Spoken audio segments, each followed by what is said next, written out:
डाल डाल पर सोने की चिड़िया करती है बसेरा, वो भारत देश है मेरा, वो भारत देश है मेरा।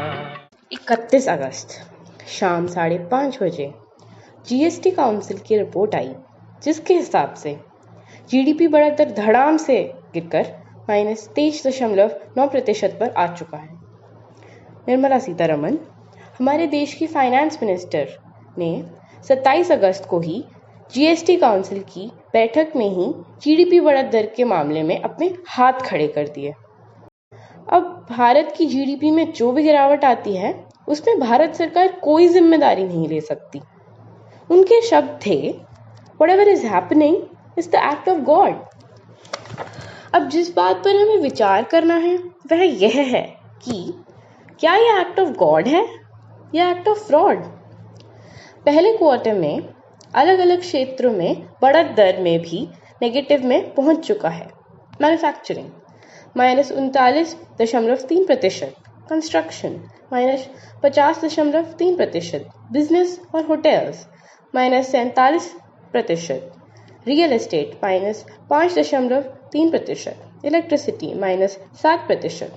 बस एक ही क्षेत्र है जिसमें हम बढ़ोतरी पाते हैं, कृषि क्षेत्र 3.2%।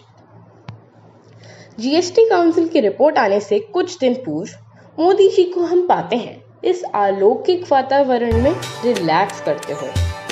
देख रहे हैं आप उस मोर को शायद ये भी मालूम है कि हमारे देश की इकोनॉमी खत्म होने की कगार पर है।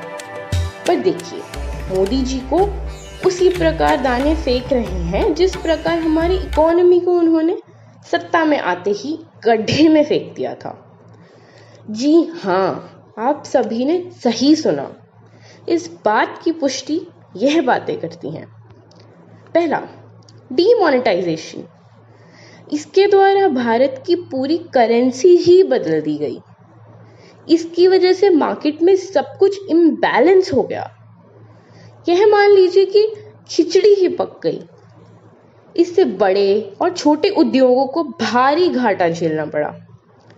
1-2 साल तक तो हमारे देश के असंगठित क्षेत्र संभल ही नहीं पा रहे। इससे इकोनॉमी को भारी नुकसान पहुंचा है।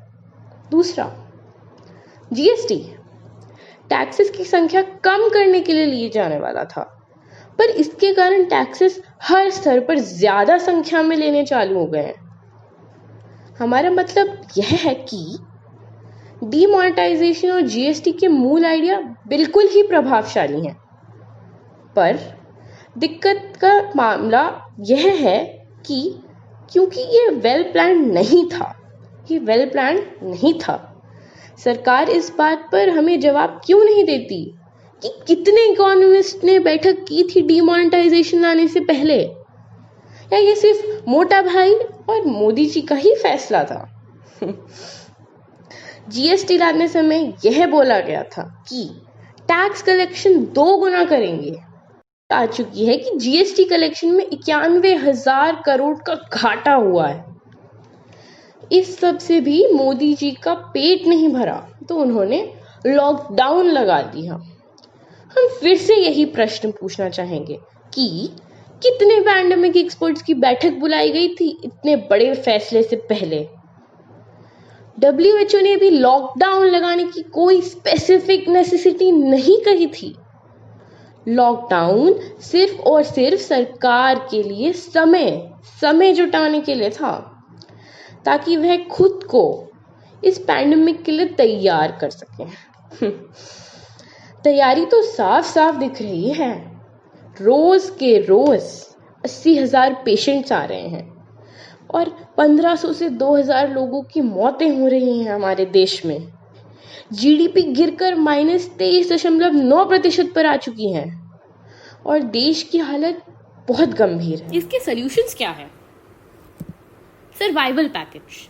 गवर्नमेंट को 2 लाख करोड़ के बजाय राशि बढ़ाकर 12 से 14 लाख करोड़ कर उन 50 करोड़ लोगों को देना चाहिए जिनकी जॉब चली गई या सैलरी में कटौती कर दी गई। इससे मार्केट में पैसा जाएगा और ये लोग दोबारा अपने पैरों पर खड़े हो पाएंगे। बजट में सुधार। गवर्नमेंट को इकोनॉमिस्ट की हेल्प से बजट में सुधार करना होगा, क्योंकि अभी जो बजट है वो 8 से 10% जीडीपी के हिसाब से बना हुआ है। यानी कि गवर्नमेंट को अब -24% जीडीपी के हिसाब से बजट में सुधार करना होगा, ताकि वह अपने खर्चों पर लगाम लगा सके। इकोनॉमिस्ट, पैंडेमिक एक्सपर्ट से सलाह लेकर सरकार को प्रॉपर प्लानिंग के साथ नए प्रावधान लाने होंगे, ताकि पटरी से उतरी हुई इकोनॉमी को दोबारा पटरी पर लाया जा सके। रूरल एम्प्लॉयमेंट गारंटी स्कीम, इसके खर्चों को सरकार 3 से 4 लाख करोड़ तक बढ़ा दे, जो कि अभी केवल 1 लाख करोड़ तक है। ऐसी ही सेम स्कीम गवर्नमेंट को रिहायशी इलाकों के लिए भी लानी चाहिए, ताकि दिन दिहाड़ी मजदूरों तक भी गवर्नमेंट की मदद पहुंच सके। पिछले 100 वर्षों में पहली बार ऐसा हुआ है कि सप्लाई डिमांड से भी आगे निकल चुकी है। सरकार इसका फायदा उठाते हुए आरबीआई से और करेंसी छपवा सकती है, ताकि लोग खरीदारी कर सके और मार्केट की डिमांड बढ़ जाए। और ये सरकार ही कर सकती है, क्योंकि मरता क्या ना करते। मार्केट को मास प्रोडक्शन और मास कंजम्पशन के प्रावधानों पर काम करना होगा, और इन सब में सरकार का बहुत बड़ा हाथ है, क्योंकि सरकार ही केवल इतने बड़े पैमाने पर नौकरियां दे सकती है। आज हमारा रीढ़ की हड्डी संभालने वाला असंगठित क्षेत्र चरमरा गया है।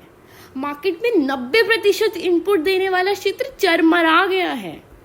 आज हमारा असंगठित क्षेत्र बेहाल है। 2008 में मनमोहन सिंह जी के समय हम रिसेशन से इसलिए बाहर आ सके, क्योंकि उम्दा तरीके से हमारी रीढ़ की हड्डी मजबूत थी, परंतु आज तो यह टूटने की कगार पर है। सरकार को एक ऑनलाइन फोरम बना देना चाहिए, ताकि असंगठित क्षेत्र से जुड़े लोग अपनी वस्तुएं ऑनलाइन जाकर बेच सकें। इससे उन्हें मजबूती तो मिलेगी ही, साथ ही में हमारी मझधार में डूबी हुई इकोनॉमी को भी बचाएंगे। इन सब प्रावधानों के लिए सरकार पैसा कहां से लाए? पहला, बैंकों के पास जमा 8 लाख करोड़ रुपया खर्च कर डेफिसिट को कम कर सकती है। दूसरा, अमीरों से वेल्थ टैक्स और कोविड बॉन्ड जमा कर सरकार उन्हें मजबूती देगी और अपना भी खर्चा उठा पाएगी। तीसरा, आरबीआई के रिवर्स रेपो रेट से ज्यादा इंटरेस्ट देकर सरकार बैंकों का पैसा जमा कर सकती है, जिससे मझधार में डूबी हुई इकोनॉमी को सहारा मिलेगा। वह यह पैसा असंगठित क्षेत्र से जुड़े कर्जदार का कर्ज माफ कर देने के लिए इस्तेमाल कर सकती है। जहाँ सत्य, अहिंसा और धर्म का पग पग लगता डेरा, वो भारत देश है मेरा।